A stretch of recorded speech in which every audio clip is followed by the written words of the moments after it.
Queridos irmãos, há uma palavra que o Senhor propôs em meu coração e eu quero, segundo a graça que o Senhor nos der, compartilhar esta palavra com os queridos irmãos.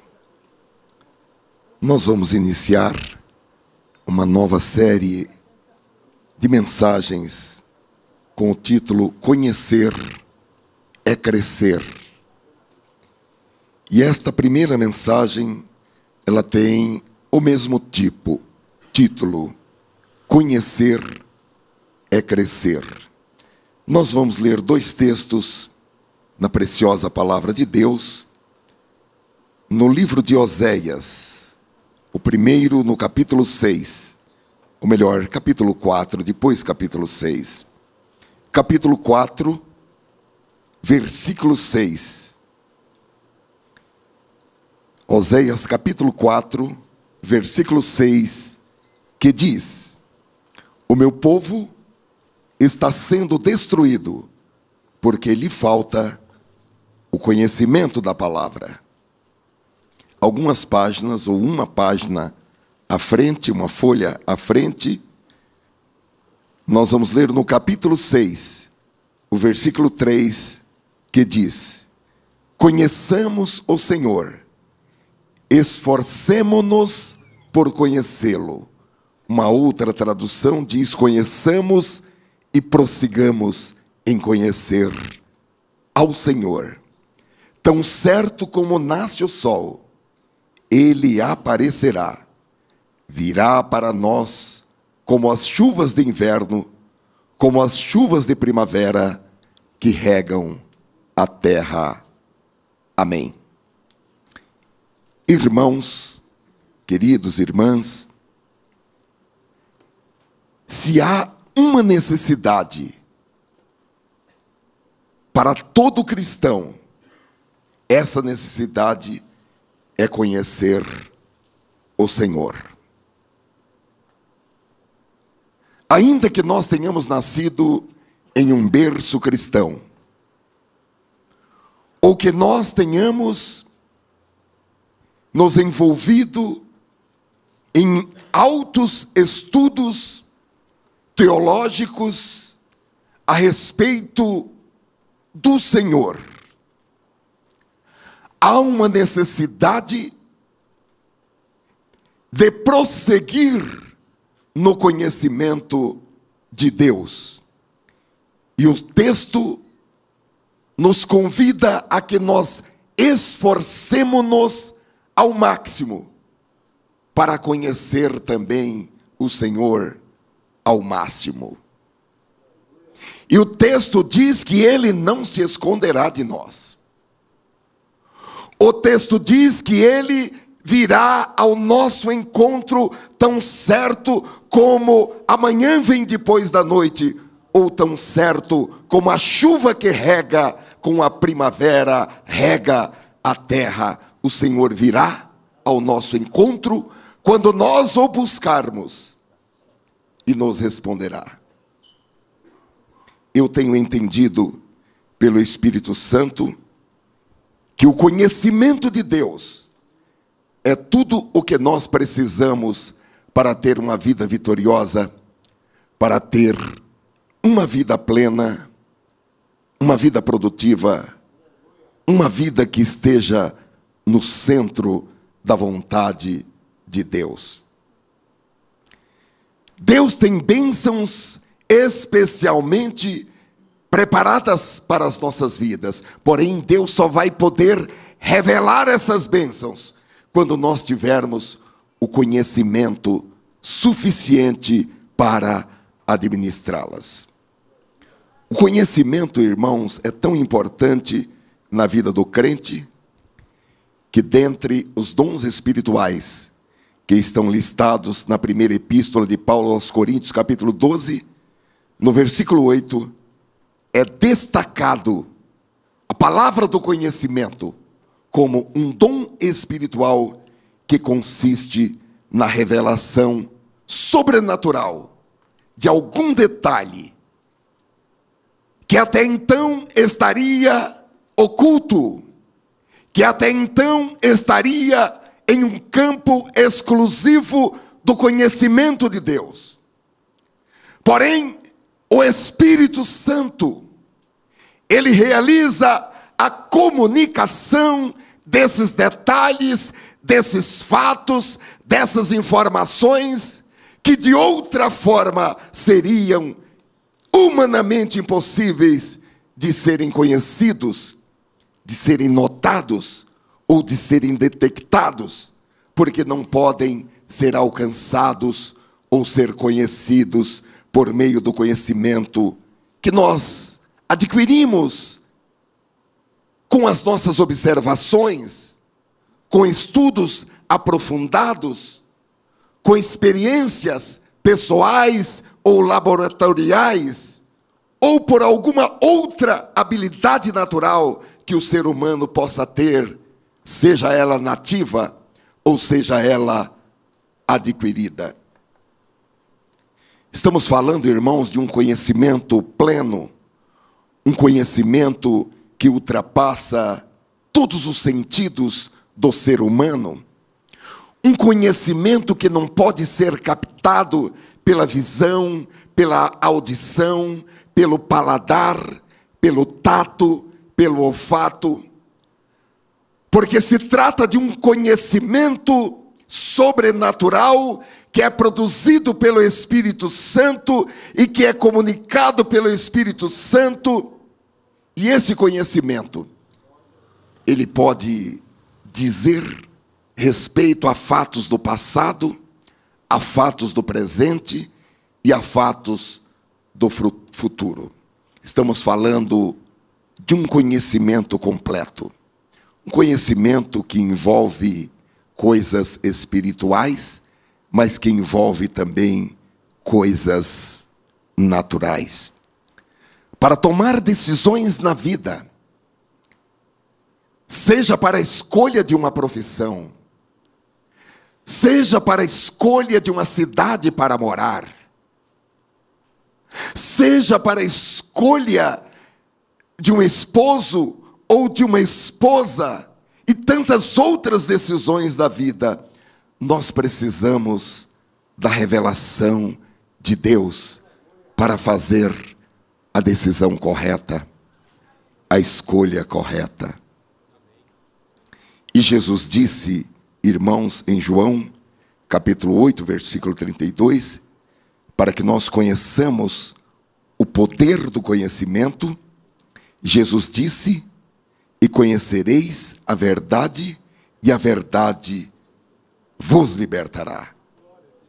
O conhecimento da verdade leva o ser humano à libertação. Há uma posição totalmente oposta e antagônica ao conhecimento da verdade, que é o conhecimento da mentira.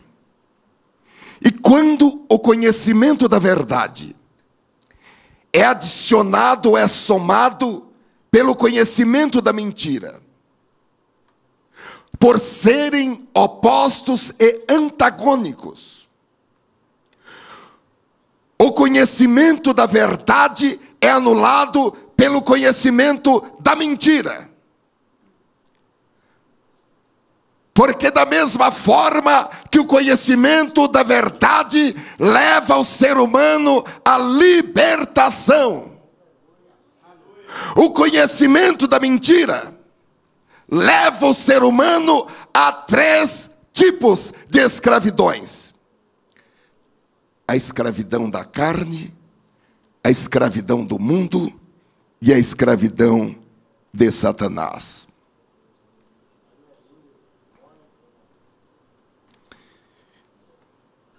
Não é, irmãos, que o conhecimento da mentira seja mais poderoso do que o conhecimento da verdade, ou mais forte do que a verdade. Não é que a mentira prevaleça contra a verdade. Mas quando alguém deliberadamente resolve conviver com são um misto de verdade e de mentira. A verdade se afasta, porque a verdade não anda paralela com a mentira. Nós podemos entender isto na segunda epístola de Paulo aos Coríntios, no capítulo 6, versículos 14 a 16, onde Paulo, ele alerta para que nós não entremos em julgo desigual, seja no casamento, num relacionamento, seja em um relacionamento comercial, enfim, quando falamos em julgo desigual, é algo muito amplo. E Paulo alerta para que nós não estejamos em julgo desigual com pessoas que não creem em Deus. E ele faz pelo menos 5 perguntas para nossa compreensão. A primeira pergunta é: o que tem em comum a justiça e a maldade? Segunda, ou que comunhão pode ter a luz com as trevas? Terceira, que harmonia entre Cristo e Belial? A quarta, que há de comum entre o crente e o descrente? E a quinta, que acordo há entre o templo de Deus e o templo e os ídolos? Esse é um jogo muito perigoso, irmãos.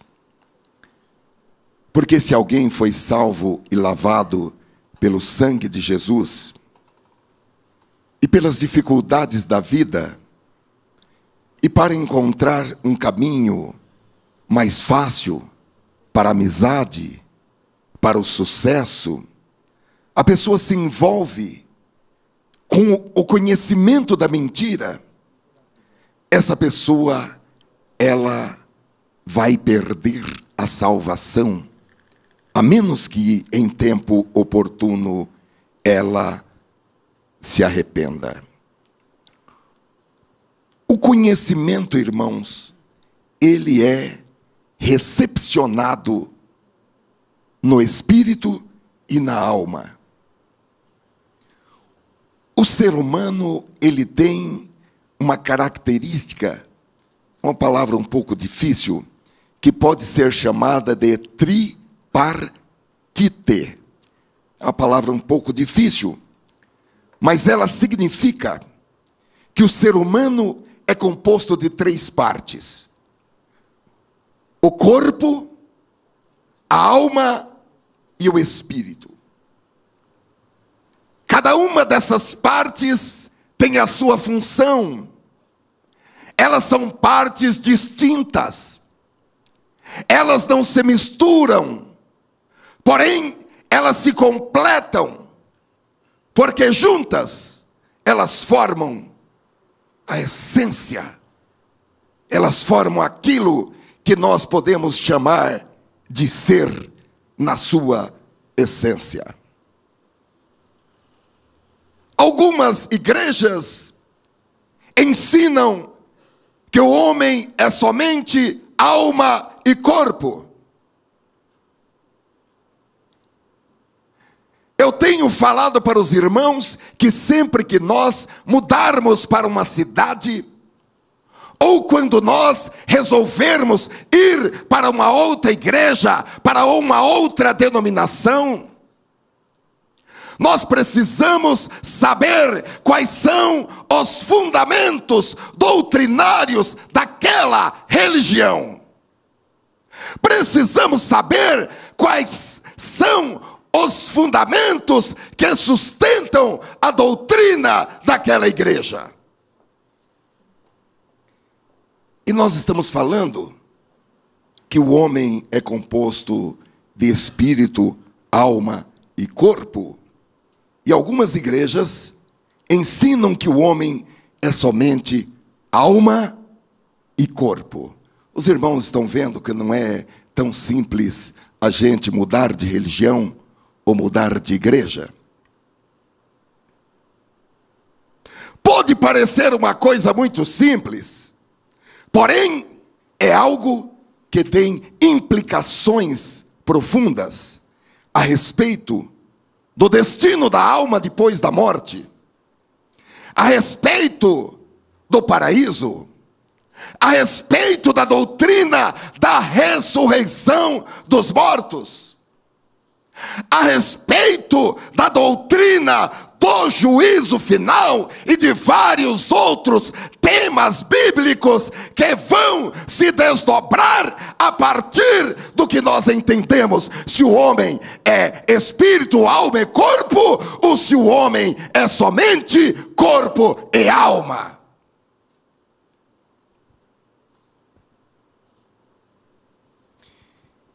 As Assembleias de Deus adotam o entendimento de que o ser humano é formado de espírito, alma e corpo. E existem vários fundamentos bíblicos que nos foram ensinados por nossos pais na fé e que são repetidos nas nossas escolas bíblicas dominicais.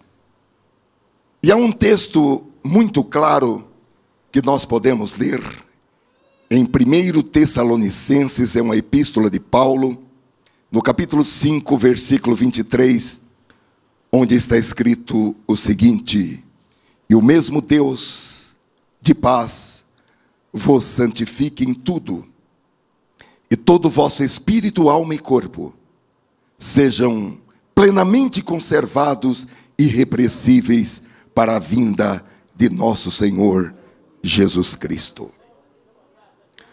Tudo o que nós precisamos, tudo o que nós necessitamos para alcançar uma vida vitoriosa, para alcançar uma vida plena, uma vida produtiva, nos seus mais variados aspectos, já nos foi dado pelo Espírito Santo,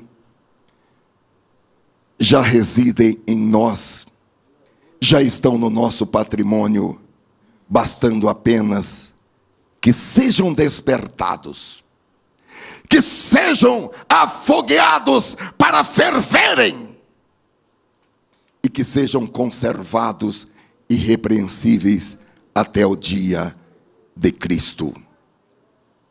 E para isso, irmãos, nós precisamos recepcionar em nosso espírito e em nossa alma o conhecimento. O conhecimento, ele pode estar dentro do espírito e podem também estar dentro da alma do ser humano. Ambos, tanto o espírito como também a alma, ambos têm necessidade de conhecimento. Se alimentam com o conhecimento, se abastecem com o conhecimento, são nutridos com o conhecimento. Sem o conhecimento de Deus, não haverá uma vida espiritual plena. E o conhecimento necessário para a alimentação do nosso espírito é transmitido ao nosso espírito pelo Espírito Santo. E nós chamamos esse conhecimento que nos é transmitido pelo Espírito Santo ao nosso espírito de revelação.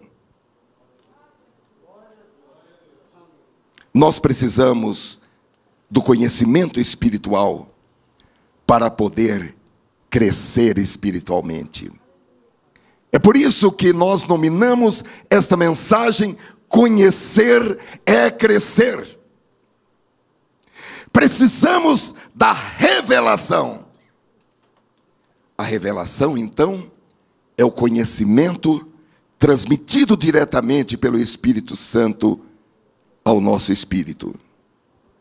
Porém, meus amados irmãos, a nossa alma, ela também tem sede e tem necessidade de conhecimento, porque o conhecer, o saber, é também uma das funções da alma que fica residente na mente. Porque da mesma forma que o nosso corpo, o nosso ser, é dividido em 3 partes: espírito, alma e corpo. A alma, a nossa alma, ela é também composta de 3 partes, que são a emoção, a vontade e a mente. Essas 3 faculdades da alma constituem a personalidade do ser humano.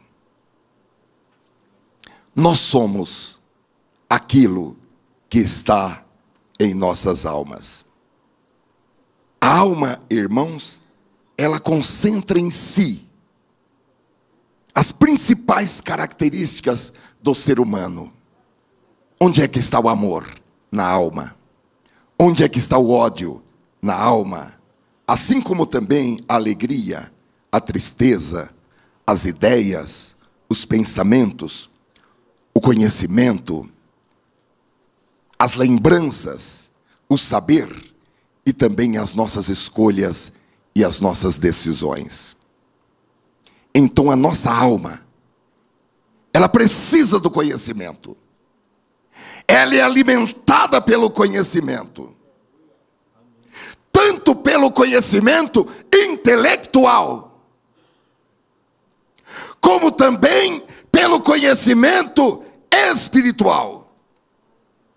Agora, há uma diferença notável, uma diferença considerável entre o conhecimento intelectual, que ocorre na alma por meio da mente, e o conhecimento espiritual, que ocorre primeiramente no espírito. É por isso, irmãos, que existem pessoas que estão nas igrejas, ou que são estudantes de seminários, de faculdades teológicas, e que conhecem a Bíblia. Porém, esse conhecimento não lhes traz mudança de vida.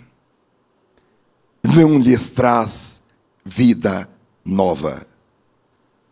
Porque conhecem a Bíblia apenas intelectualmente. Conhecem todas as letras da Bíblia, mas estão desprovidos da revelação. Porque a revelação transforma as pessoas. Uma pessoa nunca mais será a mesma depois dela passar pela experiência da revelação. Ela não terá as mesmas palavras, não terá o mesmo vocabulário. Ela nunca mais falará palavrões. Quando ela tiver passado pela experiência da revelação, o seu modo de andar, o seu modo de olhar, o seu modo de assentar-se será diferente. A revelação transforma as pessoas. Agora, irmãos, dentro só Deus vê, porque Ele esquadrinha os corações e as mentes. Mas quando a pessoa olha, fala, senta, levanta, caminha, toma um ônibus, pega o metrô, quando ela vai fazer um trabalho manual, Jesus disse em Mateus capítulo 7, versículo 20, portanto, pelos seus frutos os conhecereis. Nós precisamos estar atentos. E nesta noite o Espírito Santo está nos dando aptidão para que nós possamos detectar irmãos e irmãs que ainda precisam passar pela experiência da revelação. não para que nós nos afastemos desses irmãos, mas para que nós ajudemos esses irmãos, para que nós fortaleçamos esses irmãos, confirmemos esses irmãos na fé, para que eles passem pela experiência da revelação. Aleluia. A revelação, irmãos, ela é transmitida diretamente pelo Espírito Santo para o espírito do ser humano. E então, como eu disse para os irmãos, essa pessoa, ela é transformada. A Bíblia diz que essa transformação é uma transformação contínua e progressiva, porque ela é uma transformação de glória em glória. E a fé dessa pessoa transformada, ela passa a manifestar-se de uma maneira consequente à transformação e de uma maneira espontânea e transbordante. A igreja primitiva, irmãos, tinha uma grande preocupação de que todos aqueles que aceitaram a Cristo, de que todos os crentes que passaram pelos batismos também recebessem a revelação. E o apóstolo Paulo, ele diz que ele orava constantemente para que todos aqueles recebessem esse espírito de sabedoria e de revelação. Há uma expressão de Paulo em Efésios capítulo 1, versículo 16, onde ele diz: não cesso de dar graças a Deus por vós, lembrando-me de vós nas minhas orações, para que o Deus de nosso Senhor Jesus Cristo, o Pai da glória, vos dê em seu conhecimento o espírito de sabedoria e de revelação. E em Filipenses capítulo 19, o apóstolo Paulo diz que ele orava constantemente para que eles crescessem em conhecimento e em compreensão celestial. Ele diz: esta é a minha oração, que o amor de vocês aumente cada vez mais em conhecimento e em todo o entendimento. Quando a palavra de Deus diz: levai as cargas uns dos outros, e assim cumprireis a lei de Cristo.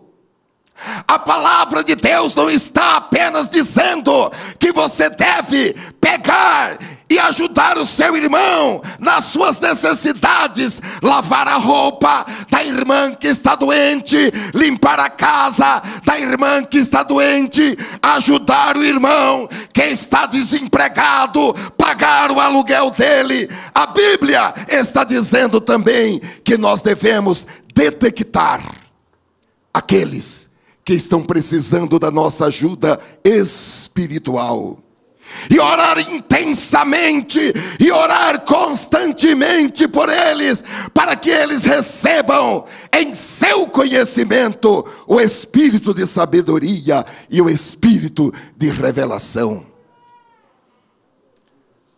Às vezes nós ficamos só no âmbito material, ajudar os irmãos no âmbito material. Nós precisamos detectar as necessidades espirituais dos nossos irmãos e ajudá-los para que eles possam prosseguir até o dia de Cristo. O apóstolo São Paulo está dizendo: olha, eu oro intensamente, eu oro constantemente a esse respeito, para que cada vez mais eles recebam, eles se fortaleçam, aumente cada vez mais em conhecimento e em todo o entendimento. Glória a Deus! Nós precisamos detectar quais são os irmãos e as irmãs que estão precisando que nós o ajudemos espiritualmente. Talvez é alguém que não precisa da sua ajuda financeira, Talvez seja alguém que não está precisando de um conselho, de um aconselhamento psicológico. E o que ele está precisando? Ele está precisando da sua oração intensa e constante, para que ele receba em seu conhecimento o espírito de sabedoria e de revelação. Amém. Aleluia. A revelação, irmãos, como já disse, ela ocorre primeiramente em nosso espírito, porque o Espírito Santo testifica diretamente com o nosso espírito, e o Espírito Santo, ele confirma de uma maneira clara, de uma maneira inequívoca, a vontade de Deus no íntimo de nossos corações. E quando isso acontece, nós temos isso que o apóstolo chama de uma compreensão espiritual plena. É o que Paulo diz em Romanos capítulo 8, versículo 16. O próprio Espírito, ele está falando do Espírito Santo, fala no íntimo dos nossos corações, dizendo-nos que somos realmente filhos de Deus. Agora, meus amados irmãos, tudo isso não acontece de maneira automática. Do lado de Deus, tudo está pronto. Mas existe uma parte que compete a cada pessoa individualmente. Então, existem duas condições que vamos chamá-las de subordinativas. A primeira, para que haja esta comunicação direta, esta linha direta do Espírito Santo ao nosso espírito. A primeira, se andarmos na luz, como ele na luz está. E a segunda diz respeito à comunhão de uns com os outros. Aleluia. Vamos pedir ao Espírito Santo nesta noite que nos ajude a ter essa compreensão espiritual. Primeiro requisito: se nós estivermos em plena comunhão com Deus, comunhão vertical. Porque nós estamos falando de situações sensíveis. Estamos falando de uma linha direta, de uma comunicação direta do Espírito Santo com o nosso espírito. A primeira, então, é estar em plena comunhão com Deus, comunhão no sentido vertical. E a segunda, estar em plena comunhão com todos os santos e as santas de Deus, que é comunhão no seu sentido horizontal. Se isto acontecer, e quando isto acontece, há uma linha direta do Espírito Santo com o nosso espírito. É uma espécie de um canal.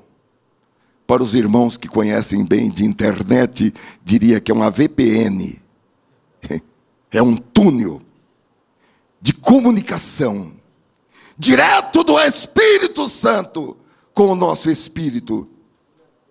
E em todo o tempo, sem interrupção, por meio do Espírito, de onde recebemos o Espírito de sabedoria e de revelação. Agora, irmãos, há uma situação muito triste no meio do povo de Deus. E quanto mais aquele dia se aproxima, quanto mais o dia do arrebatamento se aproxima, mais essa problemática, pastor Dionísio, vai ficando mais difícil no meio do povo de Deus.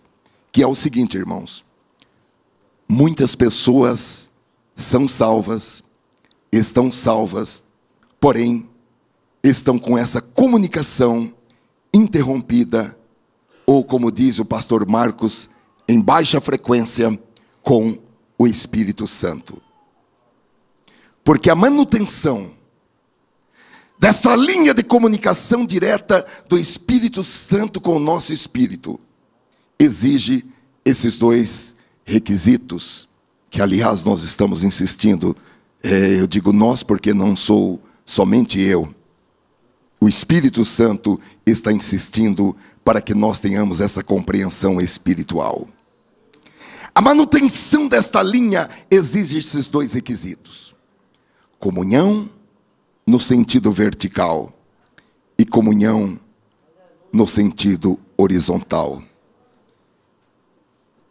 E quando a Bíblia fala de comunhão com o corpo de Cristo, está falando em comunhão com todos os irmãos na fé, sejam eles ricos ou pobres, sejam eles novos ou velhos, sejam eles fortes na fé ou fracos na fé, sejam eles em qualquer condição, contanto estão no corpo de Cristo. Ah, mas esse está no corpo de Cristo, ele não merece estar no corpo de Cristo, ele só está no corpo de Cristo por muita misericórdia, mas está no corpo de Cristo. E a ordem do Espírito Santo é ter comunhão com todos. Então qualquer alegação que alguém apresente como uma justificativa para que não tenha comunhão com Deus, do tipo que tem sido muito verbalizado, que é uma expressão irritante: briguei com Deus. Quem é o homem para brigar com Deus? Quem é o pó para contender com o Criador do universo? Então, irmãos, qualquer alegação que alguém apresente como a justificativa para não ter comunhão com Deus é absolutamente rejeitada pelo Espírito Santo. Porque Deus é amor. E Deus é fiel. Ainda que sejamos infiéis, Deus permanece fiel. Da mesma forma, irmãos, qualquer alegação que alguém apresente como uma justificativa para não ter comunhão com alguém que está no corpo de Cristo, essa alegação, por maior razão que exista, ela é também absolutamente rejeitada pelo Espírito Santo. Porque a obra que foi realizada no Calvário é suficiente para perdoar uma multidão de pecados de uma só pessoa. Traga um caminhão de pecados de uma só pessoa, que o sangue de Jesus Cristo, o Filho de Deus, tem poder suficiente para perdoar esse caminhão de pecados de uma só pessoa. E o Novo Testamento declara que todo crente é santificado pelo sacrifício de Cristo, não pelo seu merecimento, não por suas boas obras, mas o crente é santificado, justificado e é perdoado dos seus pecados pelo sacrifício de Cristo.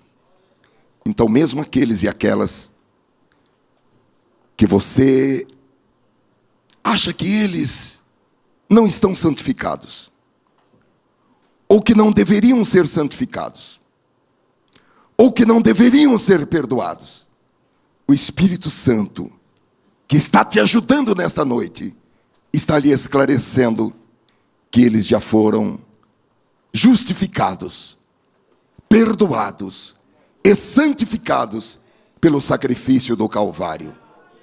E que agora, e que desde então, nenhuma condenação há sobre eles. Aleluia. Há crentes, irmãos, que ainda desenvolvem uma teologia baseada no merecimento. E eles antecipam o julgamento quando o Senhor vai separar os bodes das ovelhas. E eles, pela força desse conceito, separam de um lado os que eles acham que são os santificados de Deus, e do outro lado, aqueles que eles acham que não deveriam ser santificados.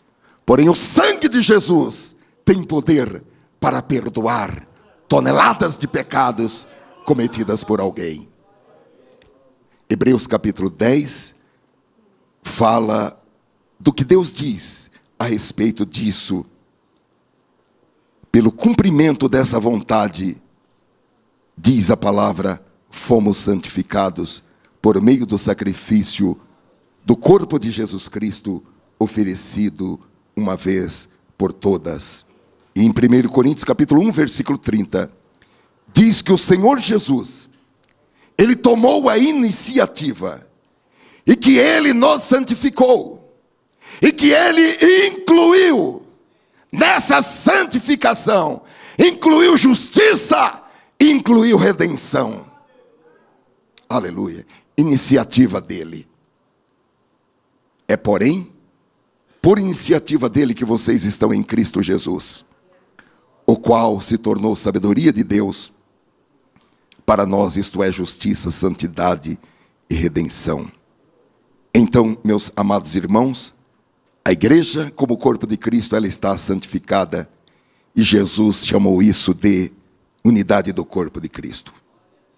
Agora, retornando, irmãos, a verdade é que Deus fala, mas às vezes alguém não pôde compreender, não conseguiu ouvir o que o Espírito disse, porque só se ouviria por meio da revelação.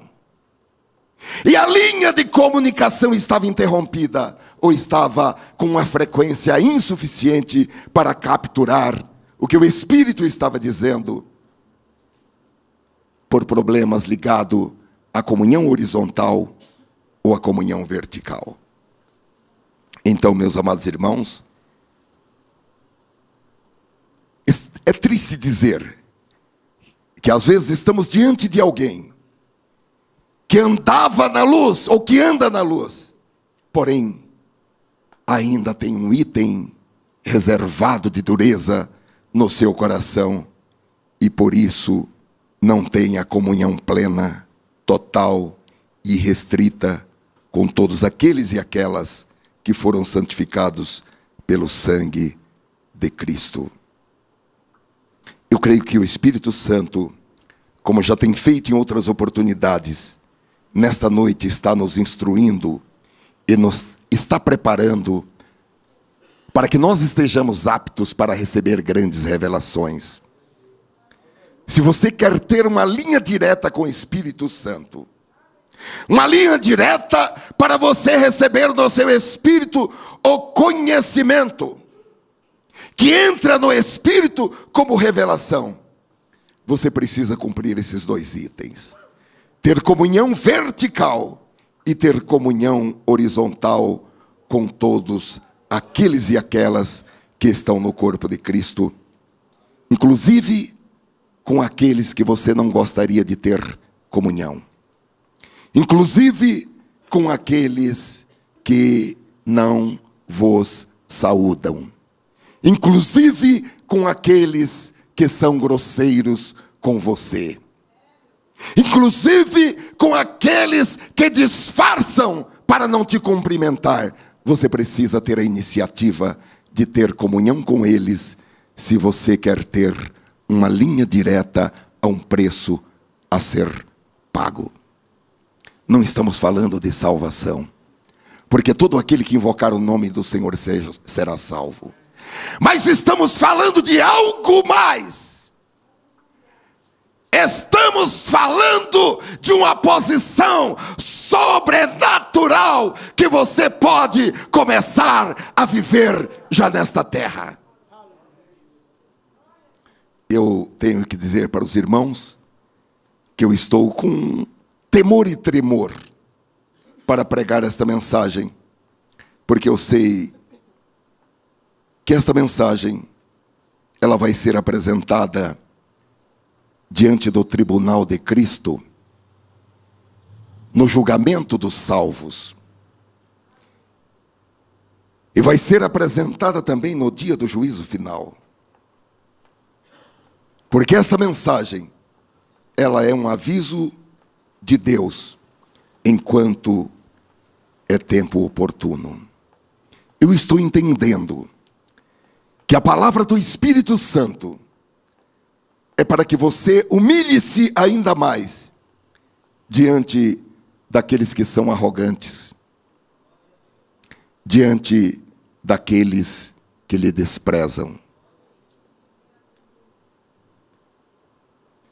E o Senhor vai usar esse desprezo e essa humilhação como uma matéria-prima para abençoar a sua vida, para abençoar os seus filhos, para abençoar os seus netos, para abençoar gerações adiante, a começar por você. Aleluia. Quem tem ouvidos, ouça o que o Espírito diz à igreja. O que o Espírito está trazendo hoje à igreja é um tesouro precioso.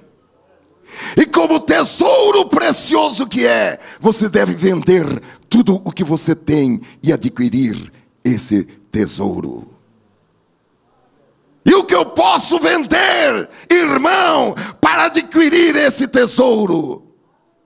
Venda aquilo que o mundo chama de honra. Venda aquilo que o mundo chama de posição. E humilhe-se diante daqueles que pisam em você. Aleluia. Bendito seja o Senhor. Esta é a palavra do Espírito Santo.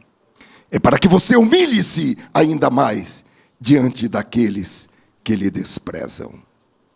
Então, irmãos, se nós estivermos em condições de capturar as comunicações do Espírito Santo, o nosso espírito vai recepcionar a revelação transmitida pelo Espírito Santo. E o que vai acontecer? O nosso espírito vai reter a parte espiritual dessa revelação, a parte que diz unicamente ao Espírito, e vai retransmitir o excedente desse conhecimento, de espírito de sabedoria e de revelação para a nossa alma, na parte que diz respeito à alma. Nós podemos entender que a alma por si só, ela não pode receber a revelação de Deus. Porque a alma não pode comportar, não pode conter toda a revelação de Deus. A alma não pode recepcionar a revelação de Deus, porque receber a revelação de Deus é uma função do Espírito. E existem aspectos da revelação de Deus que declaradamente não cabem na alma. Não existe lugar, ambiente na alma que possa receber aspectos da revelação de Deus que dizem respeito ao nosso espírito. Paulo, em 1 Coríntios, capítulo 2, versículo 14, ele diz: entretanto, o homem que não tem o Espírito Santo não pode entender nem aceitar esses pensamentos que nos são ensinados pelo Espírito de Deus. Parecem-lhe loucura, porque só aqueles que têm o Espírito Santo em si mesmos é que podem compreender o que só pode ser entendido de maneira espiritual. Então existe conhecimento que é para o Espírito, para o nosso espírito. E existe conhecimento que é para as nossas almas. Isso não é novo, irmãos. Conhecimento é algo que vem desafiando os homens desde a criação. No início de tudo, em Gênesis capítulo 2, a Bíblia diz que dentre a variedade de árvores que Deus colocou no jardim do Éden, Ele fez brotar da terra uma árvore diferente, a árvore do conhecimento do bem e do mal. E os nossos primeiros pais, Adão e Eva, tinham a liberdade de fazer qualquer coisa que eles quisessem no jardim.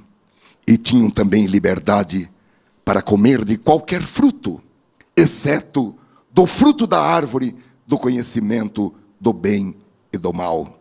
Gênesis capítulo 2, versículo 16, diz: e ordenou o Senhor Deus ao homem, dizendo: de toda a árvore do jardim comerás livremente, mas da árvore do conhecimento do bem e do mal, dela não comerás, porque no dia em que dela comerdes, certamente morrerás. Nós conhecemos o relato da tentação, com o qual Satanás atacou os nossos primeiros pais, para atraí-los para o pecado. Aquela conversa, aquele diálogo entre Eva e Satanás. O diabo, ele havia se incorporado em uma serpente. Era uma serpente que falava. E a conversa daquela serpente com Eva foi uma conversa muito simpática. Foi uma conversa muito sedutora. Foi uma promessa prometendo a ampliação do conhecimento deles, o aprimoramento do conhecimento deles. E esse aprimoramento, nas palavras da serpente, levaria eles a serem iguais a Deus, conhecendo o bem e o mal. E era tudo muito simples. Bastava que eles comessem do fruto daquela árvore. E Satanás, ele aproveitou que a mulher estava perto da árvore proibida, quem sabe olhando para os seus frutos, admirando as cores, enfim, satisfazendo a sua curiosidade. E aqui nós podemos até abrir um parênteses: aqueles e aquelas que não devem comer do fruto proibido, não devem também aproximar-se da árvore proibida. Não brinque com a árvore proibida. Não fique perto da árvore proibida. Evite a árvore proibida, porque pode ser que na proximidade da árvore proibida você tenha um encontro com o próprio Satanás. Existem ambientes que o crente não pode ir, porque pode ser que ele tenha um encontro com o próprio Satanás. A Bíblia fala de ambientes geográficos, de lugares onde Satanás coloca o seu trono.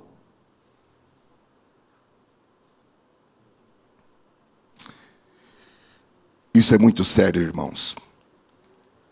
E Eva, ali perto daquela árvore, diante daquela conversa simpática, convincente, sedutora, onde a serpente manifesta um interesse pelo crescimento intelectual deles. A serpente, a conversa era no sentido de ajudá-los, para que eles crescessem intelectualmente. A Bíblia diz que a mulher argumentou, ela ponderou, ela pensou, ela raciocinou, ela olhou, ela desejou aquele fruto e finalmente ela tomou o fruto nas suas mãos, comeu e deu também depois ao seu marido, que também comeu. Gênesis capítulo 3, versículo 6. E viu a mulher que aquela árvore era boa para se comer, e agradável aos olhos, e árvore desejável para dar entendimento. Tomou do seu fruto, e comeu, e deu também a seu marido, e ele comeu com ela. Então foram abertos os olhos de ambos, e conheceram que estavam nus, e coseram folhas de figueira, e fizeram para si aventais. Essa árvore, irmãos, do conhecimento do bem e do mal, ela continua plantada no nosso planeta. E ela continua à disposição de todos nós. Hoje, essa árvore de conhecimento do bem e do mal, ela atende por um nome um pouco sofisticado: Sociedade do Conhecimento. O que é Sociedade do Conhecimento? A Sociedade do Conhecimento, ela não se refere somente às indústrias de softwares de computação, de biotecnologia, ou as chamadas tecnologias da informação e da comunicação, cuja expressão maior é a internet. A árvore do conhecimento do bem e do mal, que, como disse para os irmãos, atende agora pelo nome de sociedade do conhecimento, refere-se também à eleição, à escolha de novas formas de relacionamentos humanos, de relacionamentos comerciais, de relacionamentos sociais, e também de novos conceitos e de novos paradigmas que dizem respeito a Deus e que dizem respeito também ao ser humano. E a Bíblia diz que um enorme contingente de pessoas que conheciam a Deus, que conheciam a sua palavra, negou a verdade da palavra de Deus, e Deus virou as costas para eles, e Deus os abandonou.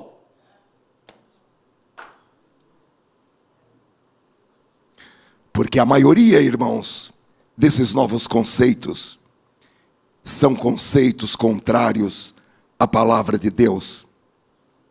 Os conceitos da palavra de Deus não envelhecem. Os conceitos da palavra de Deus não têm tempo de validade. Eles valem eternamente. A Bíblia diz que eles estão aqui impressos, mas eles estão também nos céus. Aleluia. Porque esses conceitos, eles não foram produzidos pela vontade humana.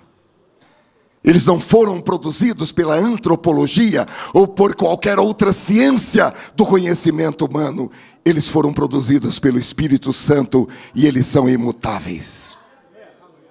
Jesus disse em Lucas capítulo 21, versículo 33, passará os céus e a terra, mas as minhas palavras não hão de passar. Nós precisamos entender que em pleno século 21, o conhecimento continua com as mesmas duas vertentes da árvore do conhecimento lá no jardim do Éden: o conhecimento do bem e o conhecimento do mal. O conhecimento do bem gera o poder da verdade, e o conhecimento do mal gera o poder da mentira. E hoje todos nós somos bombardeados para que novamente tomemos do fruto do conhecimento do bem e do mal, e não somente o comamos, mas também, tal qual fez Eva, repartamos, ofereçamos àqueles que estiverem perto de nós. Porém, meus amados irmãos, há uma voz que falou lá no jardim do Éden, e essa voz continua ecoando. Gênesis 2:17, mas da árvore do conhecimento do bem e do mal, dela não comereis, porque no dia em que dela comeres, certamente morrerás. Certamente morrerás. Aleluia. Para finalizar, irmãos, há uma frase atribuída a um antigo filósofo grego, Sócrates, que viveu entre 479 a 399 a.C., e a frase é: conhece-te a ti mesmo. E essa frase é atribuída, embora haja outras referências, ela é atribuída a Sócrates. Pelo menos a escola na filosofia socrática tomou essa frase como uma espécie de referência na busca do autoconhecimento, do conhecimento do mundo à nossa volta, do conhecimento da verdade, no sentido de que conhecer-se é um ponto, é um vetor para uma vida equilibrada e, por consequência, uma vida mais autêntica e feliz. Porém, Como eu posso conhecer-me? Se a Bíblia diz em Jeremias, capítulo 17, versículo 9, enganoso é o coração mais do que todas as coisas, e perverso quem o conhecerá. Como eu posso conhecer-me, se Jesus disse em Mateus, capítulo 15, versículo 19, porque do coração procedem os maus pensamentos, mortes, adultérios, prostituições, furtos, falsos testemunhos e blasfêmias. Como eu posso conhecer-me? Se um homem que em um determinado momento, a Bíblia diz que ele foi encontrado pelo próprio Deus como um homem segundo o seu coração, que foi Davi, mas no momento seguinte ele foi enganado por esse coração que era como o coração de Deus. E ele foi obrigado no Salmo 51, versículo 10, a fazer a seguinte oração: cria em mim, ó Deus, um coração puro, renova em mim um espírito reto. Eu fiquei pensando, irmãos, o que aconteceu com o coração desse homem? Se em um momento em que Deus buscava um homem segundo o seu coração, Deus encontrou e disse: achei o meu servo Davi, e com o santo óleo o ungi. E agora esse homem, que era um homem segundo o coração de Deus, no momento seguinte, ele é enganado pelo seu próprio coração. Só há um meio, só há um recurso para que o ser humano, seja ele novo ou velho, seja ele analfabeto ou doutor ou pós-doutor, só há um meio para que este homem possa ter parâmetros para que o seu coração seja um coração sarado, seja um coração curado. Esse recurso único e insubstituível é Jesus, aquele que verteu seu sangue na cruz do Calvário. Nós estamos aqui nesta noite por causa dele. Foi ele e não nós. Foi ele que nos buscou. Foi ele que nos amou primeiro. Foi ele que nos compreendeu. Foi ele que nos abraçou. Foi ele que nos perdoou. Foi ele que estabeleceu um novo tempo para as nossas vidas. E esse novo tempo, ele se descortina com esse conhecimento contínuo e progressivo dessa pessoa maravilhosa que é Jesus. É por isso que a palavra de Deus diz: conheçamos e prossigamos em conhecer o Senhor. Conheçamos e esforcemo-nos mais em conhecer o Senhor, e Ele virá a nós. Aleluia. Eu quero encerrar esta mensagem com um convite, para que você, primeiro convite, entregue a sua vida a Jesus. Talvez o seu conhecimento de Deus, do Espírito Santo e de Jesus Cristo seja apenas um conhecimento de ouvir falar. Você precisa de um conhecimento aprofundado dessas pessoas maravilhosas que juntas formam aquilo que nós chamamos Trindade, porque os três formam uma só pessoa, que é o Senhor. Aleluia. Você precisa aprofundar no conhecimento de Deus. O conhecimento elementar a respeito de Jesus Cristo não será suficiente para você ter uma vida vitoriosa. O conhecimento elementar de Jesus não será suficiente para você vencer os problemas desta vida.